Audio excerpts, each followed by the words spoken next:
السلام عليكم، مرحبا بكم في فيديو جديد. اليوم ان شاء الله حنشارك معكم وصفة غريبية جات تذوب في الفم.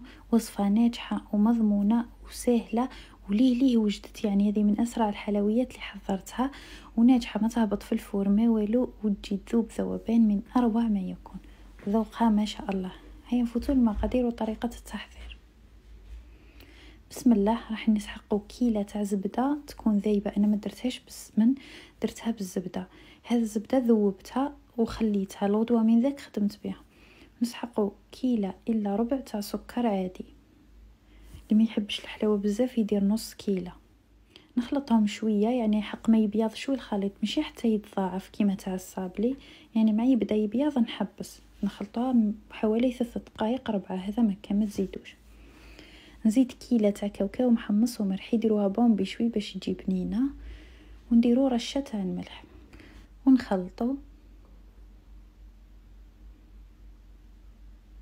هنا نجيب الفرينه اللي كنت حمصتها، ولازم تكون بارده تماما. انا الزبده والفرينه خدمتهم الافونس، حمصتها في مقله. بعد ما اكتسبت لي هذا اللون درتها في هذاك البول وخليتها بردت. نسحقو 3 كيلات، انا سبق درت 2 كيلات. نخلطهم بعد نضيف الكيلة الثالثة. وانتم تحكموا في الاحمرار تاع الفرينه، تقدروا ديروها يعني بنيه ولا ديروها بهذا الشكل كما راكم تشوفوا. هنا تبان كلي ولات كيما الرمل، يعني ماشي متماسكه نهائيا، بصح من بعد كي نخلطوها راح تولي كيما العجينه. هنا ضفت لافاني اختياريه. هنا جبت الكيلة الثالثه، دوك نضيف نصها ومن بعد نكملها كامل. ندخل يدي ونبدا نخلط فيها.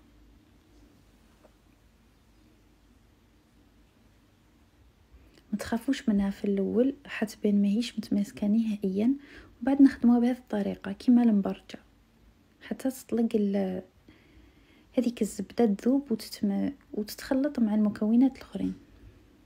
كمل ضفت الكيلة الثالثه ونخلط.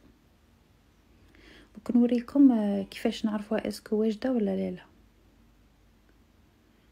هنايا شتو كي تحكموا هكذا وتكوروها، ما تتكور لكمش هنا، يعني مازالت. كملت خلطتها.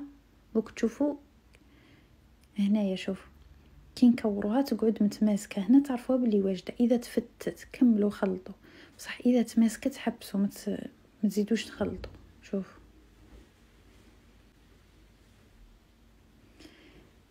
نفوت نشكلها، نفتحها بسمك يكون خشين شويه بالاستعمال تاع المول ولا بالكاس. ندير هليلات بهذه الطريقه.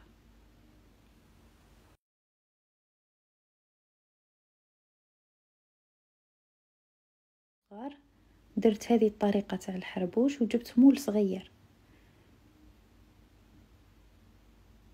طريقه سهله كما قلت لكم. السمك تاعهم يعني نتوما تحكموا فيهم، مش هو تحب تجي خشينه. ومن بعد نفوت ندهنها بياض البيض باش ندير لها رشه تاع كاوكاو من الفوق. هذا بياض البيض كان افضل لي من المشوك، اللي ان شاء الله راح نحط لكم الوصفه تاعو. درت مشوك محشي جا بزاف هايل. ندهنهم ببياض البيض وندير لهم من الفوق رشه تاع الكاوكاو.